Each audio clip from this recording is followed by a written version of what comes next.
just give me a second. Let me finish this text. All right, well, thank you for waiting. Do you see my posture when I was doing that? What happened? We start doing on our phone, what do we start doing? Heads down, necks here, this gets rounded. As we do that and our hands are coming in, this gets sucked in like this.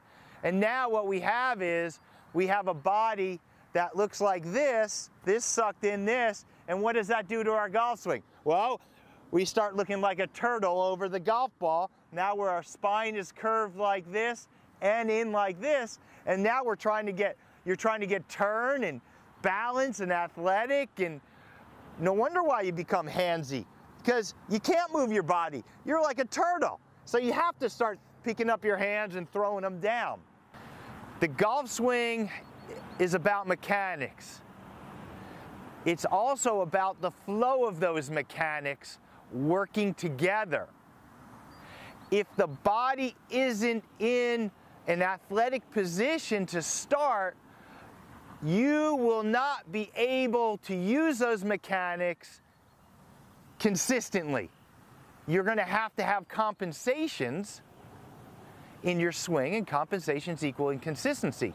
So we at GMS are about mechanics. We're also about fitness.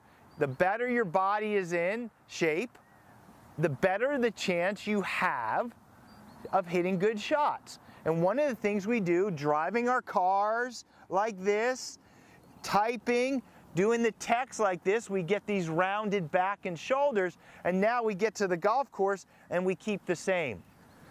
Well, let's do some stretching and strengthening to open up this chest so that we can get into a better setup position so that you can make a better swing. What's one way of doing it? Well, the common push-up is an amazing way of doing it. And what we suggest is try to do some push-ups. One, some of the best players on tour, they're working out before they play. I'm not asking you to do curls or bench presses or squats or deadlifts. What I'm saying is there might be a way that you can get yourself better prepared for your practice and also the first tee, and one of which is push-ups, easy. So one thing in push-ups that I like to do is, with push-ups, is get down. I like to get on my fists. It's less pressure on my wrists. But if you do a push-up and you go down and you hold it like this for a second, even if your chest hits the ground, I'm stretching right now. I'm stretching out my chest.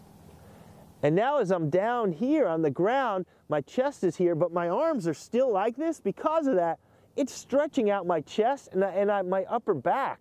And by doing this, my back is straight. And now as I push up, I feel it all through the chest here. I feel it strengthening here.